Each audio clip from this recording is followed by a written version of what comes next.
बहुत आसान है प्रभु श्री राम पर उंगली उठाना, मगर बहुत मुश्किल है प्रभु श्री राम बनकर दिखाना। नमस्ते दोस्तों, आज की इस वीडियो में हम उन 11 बातों को जानते हैं जो भगवान राम से सीखने को मिलती हैं। भगवान राम से महान कोई दूसरा हो ही नहीं सकता। मैं कोशिश करूंगा इन सिखों को बड़ी सिंपल भाषा में आप लोगों तक पहुंचा पाऊं। आप इस वीडियो को ध्यानपूर्वक सुने और अपने जीवन में अप्लाई जरूर करें।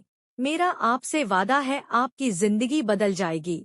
भगवान राम के जीवन से पहले बात सीखने को मिलती है शांति से लक्ष्य की ओर आगे बढ़ना। भगवान राम को 14 वर्ष का वनवास मिला था, जिसमें 12 साल उन्होंने चित्रकूट में ही बिताए। जब उन्हें ऐसा महसूस हुआ कि वन के सभी लोग उन्हें पहचानने लगे हैं, इससे उनकी उद्देश्य में बाधा पड़ सकती है, तब वह वन से अगले पड़ाव की ओर चल पड़े। भगवान राम को आत्म प्रचार पसंद नहीं था। वे चुपचाप और शांत रहकर काम करना पसंद करते थे और अपने बारे में किसी को अधिक बताना भी नहीं चाहते थे। मित्रों, आज के आधुनिक युग में भगवान राम के चरित्र से एक सीख लेनी चाहिए कि बिना प्रचार किए, बिना किसी को बताए हम अपने लक्ष्य की ओर आगे बढ़ें और उससे प्राप्त करें।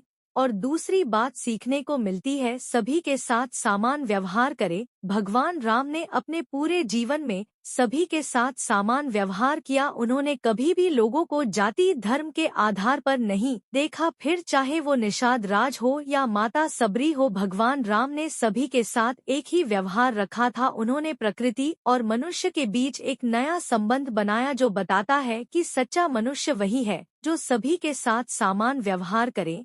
तीसरी बात सीखने को मिलती है माता पिता की आज्ञा का पालन करें। माता कैकेयी चाहती थी कि उनके पुत्र भरत राजा बने, इसलिए उन्होंने राम को 14 वर्ष का वनवास दिलाया। भगवान राम के पिता दशरथ नहीं चाहते थे कि राम वनवास जाए, किंतु भगवान राम को अपने पिता का वचन पूरा करना था। भगवान राम जानते थे कि पिता मजबूर है, वह चाहते तो नहीं, किंतु उनके वचन का पालन करना मेरा कर्तव्य है, इसलिए भगवान राम ने वनवास चुन लिया और भगवान राम महान बन गए। मित्रों, हमें भी अपने माता पिता की हर बात माननी चाहिए, क्योंकि कैसे भी हो वह हमारे अच्छे भविष्य की कामना करते हैं।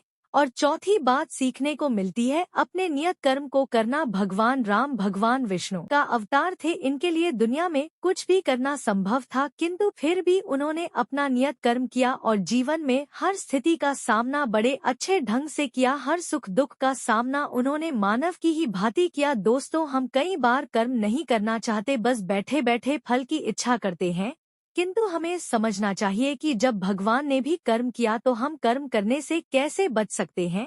और पांचवी बात सीखने को मिलती है नियति को स्वीकार करना। नियति में जो लिखा है हमें वह स्वीकार करना चाहिए। नियति से ना कोई लड़ सकता है और ना ही कोई बदल सकता है। भगवान राम ने नियति को कभी बदलने की कोशिश नहीं की। जिसे राज्य मिलने वाला था उसे 14 वर्ष का वनवास मिला, फिर भी भगवान राम ने हंसते हंसते स्वीकार कर लिया, कभी जिंदगी से कोई शिकायत नहीं की। और छठवीं बात सीखने को मिलती है जीवन में कभी घमंड नहीं करना। भगवान राम स्वयं इतने बड़े योद्धा थे, उन्हें अनेक अस्त्रों और शास्त्रों का ज्ञान था, लेकिन उनकी सर पर कभी घमंड का रंग नहीं चढ़ा, बल्कि वो अपने हुनर के साथ दयालु होते चले गए। उन्होंने अपनी शक्ति पर कभी अभिमान नहीं किया। जहाँ शांति से काम बना वहाँ झुकना भी पड़े।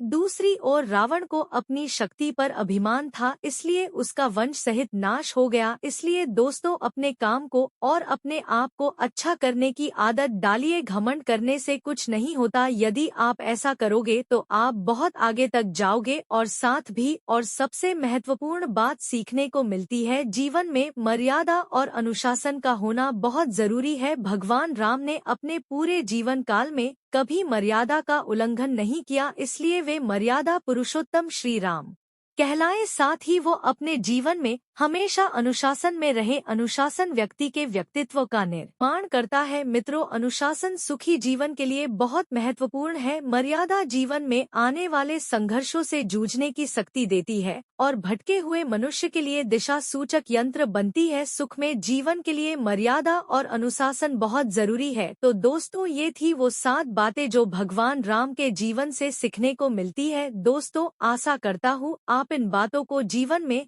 अप्लाई जरूर करेंगे। वीडियो को पूरा देखने के लिए आप सभी का बहुत बहुत धन्यवाद।